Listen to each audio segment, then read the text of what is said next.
హరే రామ హరే కృష్ణ హరే రామ హరే కృష్ణ అంటూ నిత్యం భక్తి ప్రపత్తులతో ఓలలాడే జనం ఇక్కడ మనకి కనిపిస్తూ ఉంటారు.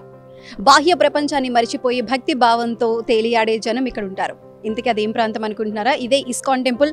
అత్తాపూర్లో ఉన్న ఇస్కాన్ టెంపుల్ దగ్గర మనం ఇప్పుడు ఉన్నాం. ఇక్కడ ఈ ఆలయ విశేషాలు ఏంటో అడిగి తెలుసుకుందాం.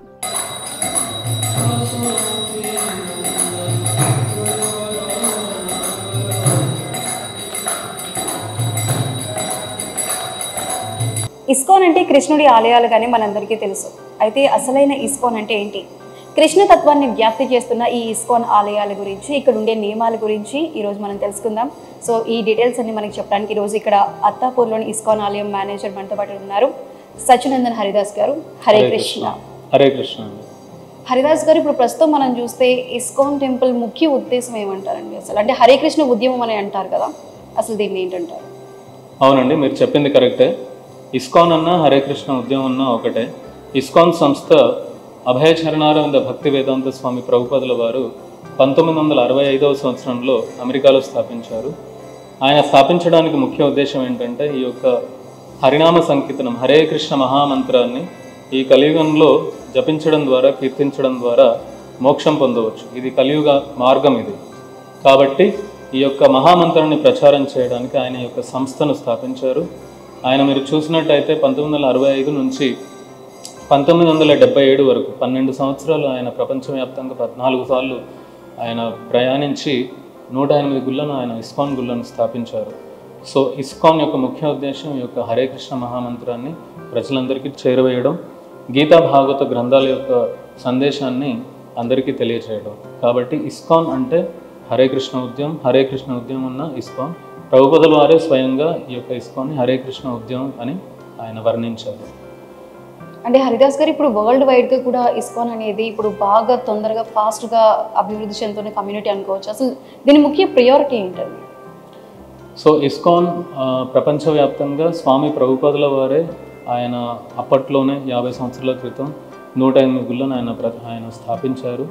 10,000కు పైగా మంది శిష్యులను అమెరికా, యూరప్ ఆయా దేశాల్లో ఆయన ప్రచారం చేసి 10,000కు పైగా శిష్యులను ఆయన తయారు చేసి తన యొక్క ఈ యొక్క సంస్థను నడిపించాలని ఆయన కోరారు. సో ఆ విధంగా ప్రపంచం మొత్తం మీద ఎన్నో దేశాల్లో ఈ యొక్క ప్రచారం జరిగింది. కృష్ణతత్వం, కృష్ణ చైతన్యం యొక్క ప్రచారం జరిగింది. సో ఆ విధంగా ఇప్పుడు సుమారు 1000కి పైగా దేవాలయాలు ప్రపంచం మొత్తం మీద ఉన్నాయి. భారతదేశంలో అయితే 300కు పైగా దేవాలయాలు ఉన్నాయి. అది కాకుండా ఇంకా చిన్న చిన్న కేంద్రాలు, ఎన్నో వేల కేంద్రాలు ఉన్నాయి. ముఖ్య ఉద్దేశం ఇదే. మనం భగవంతునితో సంబంధం మనం పెంచుకోవాలి, ఆధ్యాత్మికంగా జీవించాలి, మంచి ఆలోచనలు, మంచి ప్రవర్తన మనం పెంచుకోవాలి. జీవిత లక్ష్యం పరమాత్మని మనం తెలుసుకోవడం, ఆయనతో మనం సత్సంబంధాన్ని పెంచుకోవడం. సో ఆ విధంగానే మనకు అసలైన సుఖం, శాంతి అనేది మనకు లభిస్తుంది. ఆధ్యాత్మికతలోనే ఉంది. అది తెలియచేయడం ఇస్కాన్ యొక్క ముఖ్య ఉద్దేశం. హరిదాస్ గారు, ముఖ్యంగా ఒక ఇస్కాన్లో ఉండే డివోటీకి ఉండాల్సిన ముఖ్య లక్షణాలు ఏంటంటారు? అసలు ఇక్కడ నియమాలు ఏ విధంగా ఉంటాయి? మంచి ప్రశ్న అండి. సో మేము పాటించేది భగవద్గీత, భాగవతం యొక్క సందేశాలే. సో మనిషి పుట్టినందుకు మనిషికి ఒక జీవిత లక్ష్యం అంటూ ఉంటుంది. అఫ్కోర్స్ మనం చదువుకోవడం, జాబ్ తెచ్చుకోవడం, ఒక కుటుంబంలో ఒక కుటుంబాన్ని మనం పెంచి పోషించడం. సో ఇది మనం ఒక బాహ్య రకంగా, లౌకికంగా ఇది మన ధర్మం. కానీ ఆధ్యాత్మికంగా భగవద్గీత, భాగవతం ఏం చెప్తున్నాయంటే మనం ఈ శరీరం కాదు, మనం ఆత్మ. సో ఈ ఆత్మ అంటే ఏంటి, పరమాత్మ అంటే ఏంటి, ఆ పరమాత్మకు మనకున్న సంబంధం ఏంటి, సో ఇది తెలుసుకున్నవాడే అసలైన మనిషి అని మనకు శాస్త్రం చెప్తుంది. మనిషి జన్మ వచ్చింది, కానీ మనిషి జన్మకు వచ్చినందుకు మనం ఏం తెలుసుకోవాలి, ఏం సాధించాలి అనేది మనకు శాస్త్రం చెప్తుంది. అలా సాధించినప్పుడే ఈ మనిషి జన్మకు సార్థకం ఉంటుంది. కాబట్టి ఫస్ట్ మనం మనిషిలాగా మనం ప్రవర్తించాలి. ఆ మనిషిలాగా ప్రవర్తిస్తూ మనం దైవ చింతనతో ఆధ్యాత్మికంగా ఎదగాలి. సో దానికి మనకు శాస్త్రం ఎన్నో మనకు నియమ నిబంధనలు, ఎన్నో మనకు పద్ధతులు ఇచ్చింది. సో ఇస్కాన్లో మేము అవన్నీ పాటిస్తూ ఉంటాము. ముఖ్యంగా మేము ఒక శుద్ధ విచారంతో ఉంటాము. మనసును ఎప్పుడు శుద్ధంగా ఉంచుతూ, అదేవిధంగా బాహ్యంగా ఈ శరీరాన్ని కూడా ఎప్పుడు శుభ్రంగా ఉంచుతూ మనం, ఎందుకంటే భగవత్ కార్యంలో ఉన్నప్పుడు మనం శుద్ధత, పరిశుభ్రత అనేది చాలా ముఖ్యం. సో పరిశుభ్రత అదేవిధంగా ఏ జీవి అందు కూడా మనము హింస అనేది లేకుండా ప్రతి జీవిని మనం ప్రేమిస్తూ ప్రతి జీవిని మనం భగవంతుని యొక్క అంశగా చూస్తూ భగవత్ ప్రేమను మనం పంచాలి. సో ఇలా ఎన్నో గుణాలు మనకు శాస్త్రంలో ఉన్నాయి. ముఖ్యంగా మనం చెడు నుండి వ్యసనాల నుండి దూరంగా ఉండటం, భగవత్ చింతనలో మనం ఎప్పుడూ ఉండటం, తద్వారా 10 మందికి మనం సహాయం చేయడం, ఆధ్యాత్మికంగా వాళ్ళను కూడా భగవత్ మార్గంలో తీసుకువెళ్ళడం అనేది మేము చేస్తూ ఉంటాము. సో ఇలా శాస్త్ర ప్రకారం మనం ఆ మంచి గుణాలను పెంచుకుంటూ మనం జీవిస్తూ ఉండాలి. హరిదాస్ గారు, ఇప్పుడు ముఖ్యంగా చూస్తే ఈ ఇస్కాన్ టెంపుల్స్లో ముఖ్య ఉద్దేశం భాగవతం, భగవద్గీత రెండింటిని వ్యాప్తి చెందించడం. ఇప్పుడు ఈ రెండింటిలో కూడా రెండు వేరు వేరు జోనర్ల కింద ఉంటుంది అంటే ఇప్పుడు భాగవతం అంటే శ్రీకృష్ణుని లీలలను నెమరు వేసుకోవడం, లేదంటే మొత్తం శ్రీకృష్ణుని చరిత్రకి సంబంధించి మొత్తం ఉంటుంది. అదే భగవద్గీత అయితే మొత్తం సర్వం దేవుడికి అర్పించేసి మన కర్మల్ని మొత్తం మనకున్న కర్మల్ని మనం అనుసరించడం. ఈ రెండు వేరు వేరు ఉన్నప్పుడు ముఖ్యంగా దేనికి ఇంపార్టెన్స్ ఇస్తుంది ఇస్కాన్? సో ముఖ్యంగా భక్తులకు ఎంతో ప్రియమైంది భాగవతం. వింటే భాగవతం వినాలి అని అనేవారు వెనకటికి. ఎందుకంటే యాక్చువల్లీ చెప్పాలంటే భగవద్గీతకు భాగవతానికి సందేశంలో పెద్ద తేడా ఏమీ లేదు. భగవద్గీత వచ్చేసి శ్రీకృష్ణ భగవానుడు స్వయంగా చెప్పింది, మాట్లాడింది భగవద్గీత. భాగవతం ఏంటంటే శ్రీకృష్ణుని గురించి వర్ణించేది. కృష్ణుని యొక్క అవతారాలు, విష్ణుమూర్తి యొక్క అవతారాల గురించి వర్ణించబడింది భాగవతం. సో భగవద్గీత కృష్ణుడు చెప్పింది. కృష్ణుడు ఏం చెప్పాడు? సర్వధర్మాన పరిత్యజ్య మామేకం శరణం వ్రజ అహం త్వాం సర్వపాపేభ్య మోక్షయిష్యామి మా శుచ. నా యందు శరణాగతి పొందు, నాకు నమస్కరించు, నన్ను పూజించు, తద్వారా నీవు ఆధ్యాత్మిక ప్రపంచానికి, వైకుంఠానికి నువ్వు చేరుకోగలవు అని ఆయన చెప్పాడు. భాగవతం ఏంటంటే అది కృష్ణుడు భగవద్గీతలో చెప్పింది తన భక్తులు ఏ విధంగా భగవంతుని యందు భక్తి చేశారు అది వర్ణించేది భాగవతం. సో ప్రాక్టికల్గా మనం చూడవచ్చు భాగవతంలో గొప్ప గొప్ప భక్తులు, ప్రహ్లాదుడు కానీ, ధ్రువుడు కానీ, పాండవులు కానీ, వ్యాసదేవుడు కానీ, నారదముని కానీ, సో వీళ్ళందరి కథలు మనం భాగవతంలో వింటూ ఉంటాం. సో వీళ్ళందరూ భగవంతుని యందు ఎంత భక్తితో వాళ్ళు తమ జీవితాన్ని గడిపారు, సంపూర్ణంగా భగవంతుని యందు శరణాగతి పొంది ఎలా భక్తి వాళ్ళు పాటించారు అనేది మనకు భాగవతం చెప్తుంది. సో భాగవతం అనేది ప్రాక్టికల్ అన్నమాట. సో అది చదివి అది విని మన జీవితంలో కూడా మనం కొంతవరకైనా మనం అది పాటించవచ్చు. హరిదాస్ గారు, ఇప్పుడు ముఖ్యంగా మనకి శైవతత్వం, వైష్ణవతత్వం, శక్తితత్వం ఈ మూడు అనేవి మన హిందుత్వంలో ఉన్నాయి. వాటికి సంబంధించి ఇప్పుడు కృష్ణతత్వం అనేది దీనికి వేరుగా ఉంటుందా, లేదంటే వాటిలో ఒక భాగంగానే ఉంటుందా? సో కృష్ణతత్వం అన్న వైష్ణవతత్వం అన్న రెండు ఒకటే. మనకు శైవతత్వం ఉంది, వైష్ణవతత్వం ఉంది, శక్తితత్వం ఉంది. అండ్ ఇంకా రెండు కూడా ఉన్నాయి. అది సూర్యుని పూజించే వాళ్ళు సూర్య ఉపాసకులు ఉంటారు, మళ్ళీ గణపతిని పూజించే గణపతి ఉపాసకులు అని పంచోపాసన 5 రకాలుగా ఉంటాయి. సో కృష్ణతత్వం అనేది వైష్ణవతత్వమే. ఎందుకంటే వైష్ణవులు అంటే విష్ణుమూర్తి యొక్క భక్తులు. విష్ణుమూర్తి అన్న కృష్ణుడు అన్న రెండు ఒకటే, అవతారాలే, రెండిట్లో పెద్ద తేడా ఏమీ లేదు. కాకపోతే వాళ్ళ యొక్క గుణాలు వేరుగా ఉంటాయి. విష్ణుమూర్తి యొక్క క్వాలిటీస్ ఒక రకంగా ఉంటాయి, కృష్ణుడి యొక్క లీలలు కానీ ఆయన యొక్క గుణాలు కానీ ఇంకో రకంగా ఉంటాయి. అది జస్ట్ అవతారాలు మాత్రమే. కాబట్టి ఇద్దరు విష్ణుమూర్తి భక్తులైనా కృష్ణుని యొక్క భక్తులైనా వైష్ణవులే. వైష్ణవతత్వం అన్నా కృష్ణతత్వం అన్నా సుమారుగా ఒకటే, కానీ కృష్ణతత్వంలో మనం కృష్ణుని వైపు ఎక్కువగా మనం ఆరాధిస్తూ ఉంటాం కాబట్టి కృష్ణతత్వం అని అంటాము. కాకపోతే రెండు కూడా వైష్ణవతత్వాలే. హరిదాస్ గారు, ముఖ్యంగా ఇప్పుడు ఇస్కాన్ ఆలయాల గురించి చూసుకుంటే ఆలయాల నిర్మాణం వేరుగా ఉంటుంది. అంటే ఇప్పుడు ప్రాంతానికి సంబంధించి నిర్మాణ శైలి ఒక్కొక్కటి ఒక్కొక్క విధంగా ఉంటుంది. ఇదేంటంటే ప్రాంతానికి అతీతంగా విభిన్నంగా ఉంటాయి ఇస్కాన్ ఆలయాలు. అసలు దీనికంటూ వేరే ఏమైనా సెపరేట్ రీజన్ ఉంటుందా ఇస్కాన్ వాళ్ళ కన్స్ట్రక్షన్స్కి సంబంధించి, టెంపుల్ కన్స్ట్రక్షన్? సో మందిర నిర్మాణాన్ని చూస్తే మనము భారతదేశంలో కూడా రకరకాల ప్రాంతాల్లో రకరకాలుగా ఆ కట్టే శైలి అనేది ఉంటుంది. ఇప్పుడు నార్త్ ఇండియాలో చూస్తే ఒక రకంగా ఉంటుంది, అదే మనకు సౌత్ ఇండియాలో చూస్తే ఒక రకంగా ఉంటుంది. సౌత్ ఇండియాలో దక్షిణ భారతదేశంలో కూడా మనము కేరళ సైడ్ వెళ్తే అదొక రకంగా ఉంటుంది. సో ఇవన్నీ మనం శాస్త్రంలో మనం గమనించవచ్చు. వేదాలు సముద్రం లాంటివి. సముద్రం అంటే ఎంతో పెద్దది, అందులో ఎంతో జ్ఞానం ఉంటుంది. సో ఆలయాలు కట్టే శైలిలో కూడా రకరకాల పద్ధతులు ఉన్నాయి, రకరకాల ఆర్కిటెక్చర్స్ ఉన్నాయి. సో అవన్నీ శాస్త్రీయమైనవే. ఉత్తర భారతదేశంలో నగారా శైలి వాళ్ళు పాటిస్తూ ఉంటారు. ఇప్పుడు మనం రీసెంట్గా అయోధ్య రామ మందిరం చూస్తే అది నగారా శైలిలో కట్టారు. మన దక్షిణ భారతదేశంలో ద్రవిడియన్ స్టైల్లో మనం టెంపుల్స్ కడుతూ ఉంటాం. సో అవన్నీ శాస్త్రీయమే, శాస్త్ర ప్రమాణమే అది. ఇస్కాన్ మందిరాలు కూడా ఆయా లోకల్ రీజియన్స్ ఏదైతే ఉన్నాయో వాళ్ళ ఆ కల్చర్ని బట్టి కూడా ఇస్కాన్ టెంపుల్స్ కూడా ఆయా విధంగా కట్టబడతాయి. లైక్ బెంగళూరులో ఇస్కాన్ టెంపుల్ మన సౌత్ ఇండియన్ ఆర్కిటెక్చర్లో ఉంటుంది. కేరళ వెళ్తే మీరు ఇస్కాన్ టెంపుల్స్ కేరళ స్టైల్లో కూడా మీరు చూడవచ్చు. తిరుపతి ఇస్కాన్ టెంపుల్ అది మన సౌత్ ఇండియన్ ఆర్కిటెక్చర్లో ఉంటుంది. నార్త్ ఇండియాలోకి వెళ్తే ఇస్కాన్ టెంపుల్స్ నార్త్ ఇండియన్ ఆర్కిటెక్చర్స్లో ఉంటాయి. సో ఇవన్నీ శాస్త్ర ప్రమాణమే, వేదాల్లో ఉన్నవి ఇవి. సో దీనికి ఎలాంటి ఇబ్బంది ఏమీ లేదు.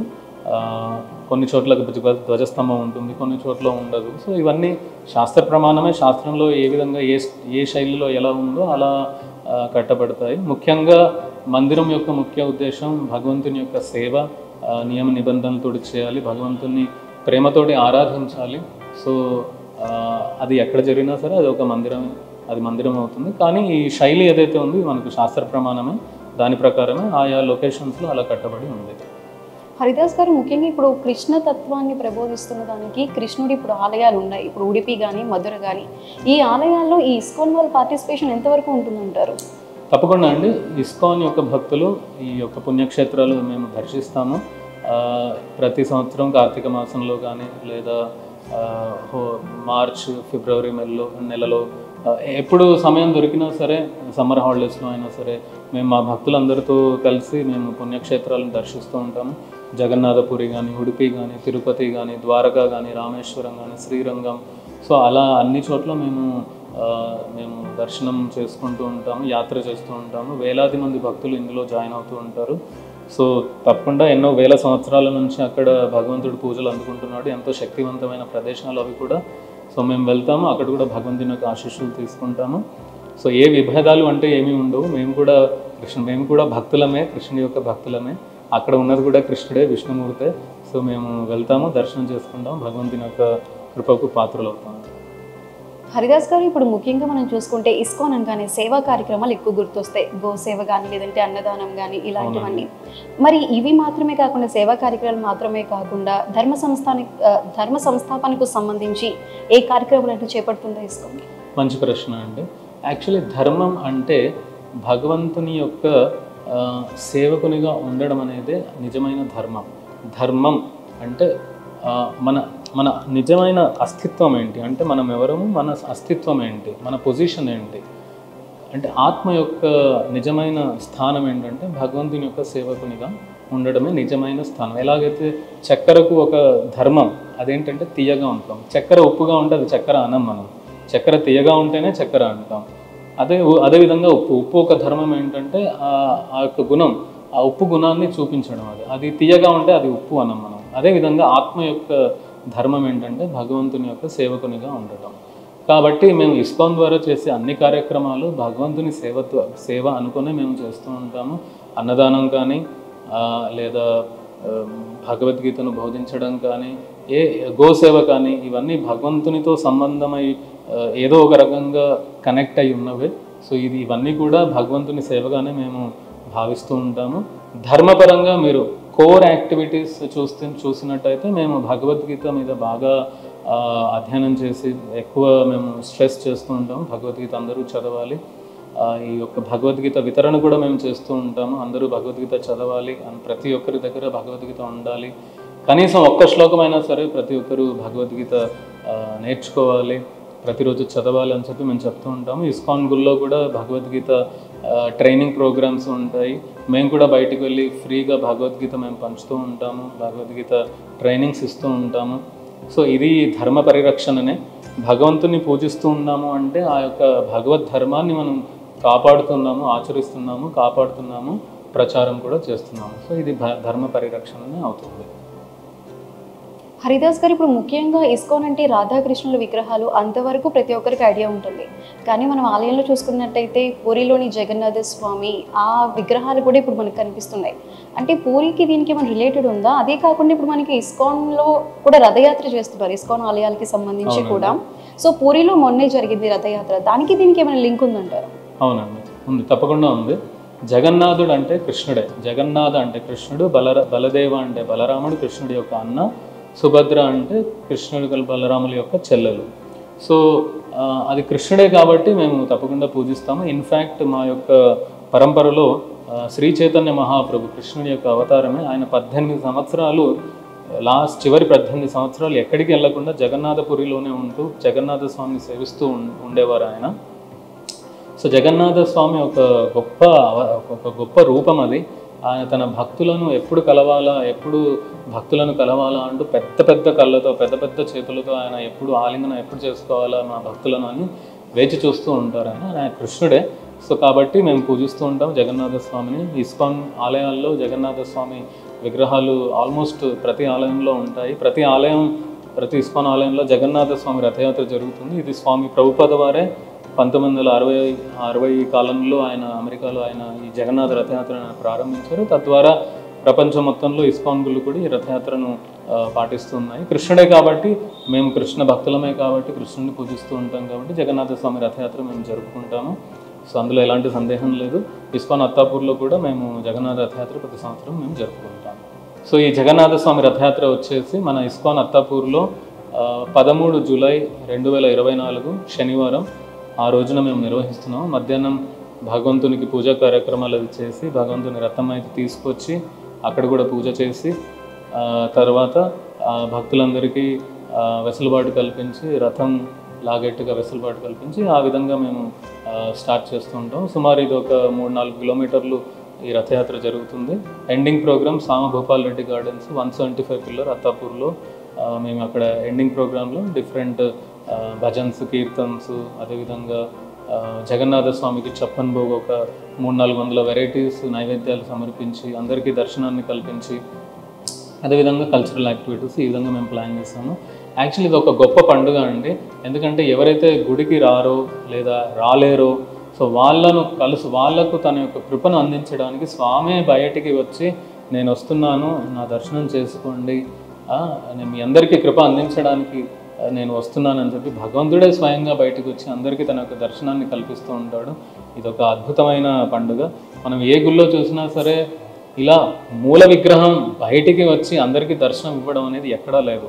ఉత్సవమూర్తులు వస్తాయి బయటికి, కానీ మూల విగ్రహం బయటికి వచ్చి అందరికీ దర్శనం ఇవ్వడం అనేది ఎక్కడా జరగదు. ఓన్లీ జగన్నాథ స్వామి రథయాత్రలో మాత్రమే జరుగుతుంది. ఇది ఒక గొప్ప పండుగ. మీరు ఎక్కడున్నా సరే ఎక్కడ ఈ పండుగ జరుగుతున్నా సరే రథయాత్ర తప్పకుండా దర్శించండి. జగన్నాథ స్వామి దర్శనం మాత్రమే, ఆయన స్వామిని రథం పైన దర్శనం చేసుకున్న మాత్రాన మనిషికి మోక్షం లభిస్తుంది. ఆ రథాన్ని ముట్టుకున్న రథాన్ని లాగిన జగన్నాథ స్వామికి నమస్కరించిన ఆ రథం పైన ఉన్నప్పుడు కనీసం ఒక్కసారి చేసినా సరే మనిషికి మోక్షం లభిస్తుంది అని మనకు శాస్త్రం చెబుతుంది. సో తప్పకుండా ఈ పండుగలో పార్టిసిపేట్ అవ్వండి. సో ఈ నెల 13న జరగబోయే జగన్నాథుడి రథయాత్ర విజయవంతంగా పూర్తవ్వాలని కోరుకుంటున్నాం. Thank you Sachin. ధన్యవాదాలు అండి. హరే కృష్ణ. హరే కృష్ణ.